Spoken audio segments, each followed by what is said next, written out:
Let's discuss this now further. Advocate Stefanie Fick, Executive Director for Accountability and Public Governance Division at Organisation Undoing Tax Abuse, joins us now. Thank you so much for your time. We have, of course, not gotten to the merits of this particular case as they are currently dealing with the urgency of this matter, as you've been hearing, I would imagine. But just give us your thoughts, on former Public Protector Mkhwebane wanting to be paid this 10 million rand gratuity. I mean, she says this is money that is entitled to her. And of course, Advocate, I just want to also remind you that we will be going to that order as soon as the judge reconvenes the court case. But please, just give us your thoughts on this particular matter. I think what I understood what the Public Protector's Office is saying, and I agree with that, is that this gratuity payment is not cast in stone. It is not something that's part of the Act. It's not part of the Constitution. It is something that was built into a contract in instances where, the gratuity is let's use the word earned. And that what the Public Protector is arguing is that one must remember that Advocate Mkhwebane was removed because of misconduct, she abused the process, the fact that there was a financial, she created financial hardship for the Public Protector's Office. If you just, they mentioned some of the amounts. I mean, 30 million for her legal costs in the 194 application, 146 million on legal costs to defend some of her reports. They forked out 330,000 rand for travel, 565,000 for bodyguards. If you take all of this in consideration, she does not deserve this gratuity. Now she's saying that, financial hardship. She earns 1.2 million rand as an MP, which is a reduction in her salary. But still, we are not talking about, and I don't want to use the word innocent because she wasn't found guilty of any crime, but she was removed from office because of her actions. And therefore, I don't think her application will be successful. And I also think I agree with the advocate on behalf of the Public Protector's Office that this application is also not urgent. And I mean, as we wait for that draft order in terms of, the way forward, the question also remains, should we be in court? I mean, if the understanding then is that this gratuity was something that is a token of appreciation and is therefore not cast in stone to be given, should we be in court again wasting this process? Or is that something that is entitled to her? I mean, she is at pains, and that's the former advocate, Public Protector, I beg your pardon. She is at pains to say, of course, that this is money that is entitled to her. But as you say, this is a form of appreciation that actually does not warrant that. So the question is, why are we here? Why are we at this point where, again, it's probably the taxpayer that is going to be feeling the pinch? I agree with you wholeheartedly. Unfortunately, I don't know why we are here, except to say that it is probably her right to do this. I mean, our system is designed for people to bring applications. What I do think is that this is the type of abuse of process. So before you start applications like this, I do think that you should apply your mind and think about the consequences.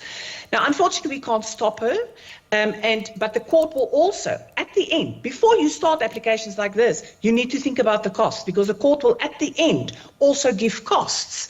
And if the court agrees with us that this is an abuse of process, she's going to pay the cost of this process. So it's always a balancing act.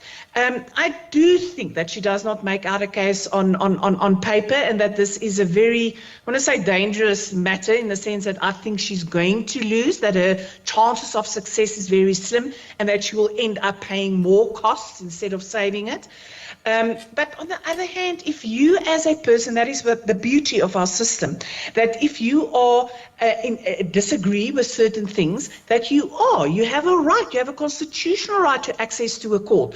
So on the one hand, it does prove that our system is working, and on the other hand, I think it's about the person and not the system, is that litigants like the previous public protector, like Advocate Mkhwebane, may have to think about the perception, because she's complaining about a very big salary in the first place. I mean, instead of complaining about 1.2 million, maybe she should be extremely grateful for having a salary, as there are millions of South Africa that would grab that opportunity.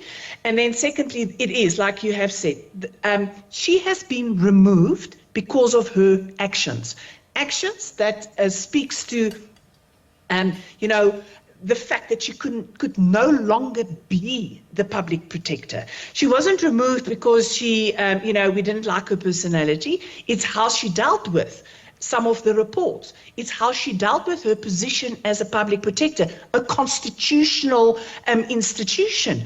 And that is not to be taken lightly. She went through, took all of these decisions in Parliament that followed the process to the T, took that to court. So also, in my view, and it's really just an opinion, wasting a bit of time because she saw that the message is on the wall. It is a two-edged sword, but I think in this instance, the court is going to show her that maybe she should have thought twice about this application. And Advocate Fick, this as a Chapter 9 body, and you spoke a little bit earlier on about perception and, of course, credibility. Looking Yes. at Advocate Koleka and what is ahead of her role, I mean, how important is it for this particular office? Because, again, we saw how for the very first time in the history of this country, a public protector head was impeached. How should she then, as she goes and resumes and assumes this role, ensure that the credibility of this particular institution is restored? Oh, you couldn't have put it better. I take my hat off to this young lady, a professional lady that has to take an office to new heights. I really think that this whole Chapter 9 institution that was, was under scrutiny because of what an incumbent did, the damage to the trust in that in that body. To just stop there for a second, why do we have a public protector's office? It is a Chapter 9 institution. One expects that institution will be looking after, the little guy, the ordinary South African, against the big machinery of the state, to look at things that, the state is not doing according to the book. And that I think there was so much damage done. One must always remember that there are people working in that office that is, they are proud in the mornings to go to the office. All they want to do is serve their country and do what is best for the people of South Africa. And then you have an incumbent which, causes enormous damage to this Chapter 9 institution. So therefore, to come back to the question, I do think that our public protector has got an enormous job. I think she's up to it. Proof is in the pudding, so we'll have to give her an opportunity to do it. But I do think that there is room for improvement. So good luck to her, but she has a big job to do. I know our focus is primarily on this particular entity, but another matter that is coming, because of this process, is a lot of questions, particularly given the year that we are in as South Africans. It is the 30th year where we are commemorating our democracy. There is a lot of emphasis on how to hold people who are in leadership positions accountable, and how to also ensure there is efficient public governance. I wonder what then are your thoughts, as we head into these crucial elections, in as far as that role is concerned? Oh, absolutely. I think I don't think 1994 that was to me, the most important year. I don't think that there will be a more important year.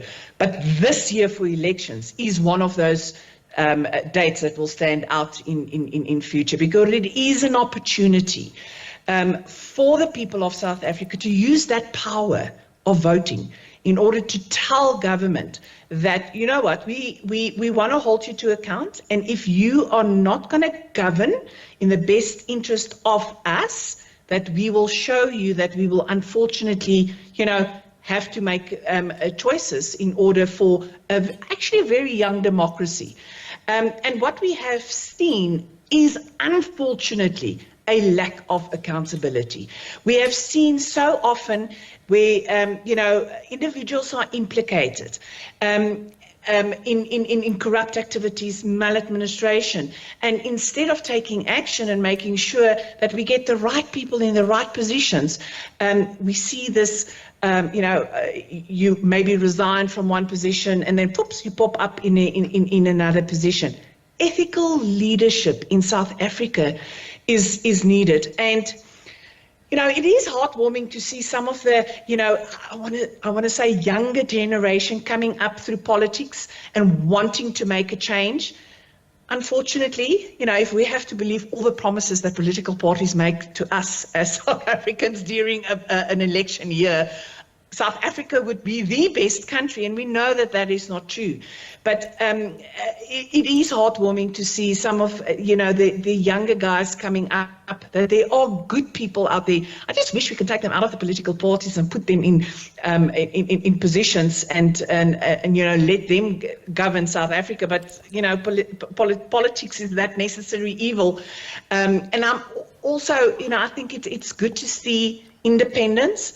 And it is good to experience different take on our young democracy. But what is important of a democracy is to give each and every person the opportunity to vote for who they want in power. Advocate Fick. And that hopefully we will. No, thank you so much. Let's leave it there for now. I do believe, of course, that the court is adjourned. So we will, of course, be watching developments around this particular matter as it relates to the former public, public protector. But thank you so much for your time. As usual, of course, that is Advocate Stefanie Fick, Executive Director for Accountability and Public Governance Division at the organization Undoing Tax Abuse. We will be monitoring the situation there in as far as that court case is concerned.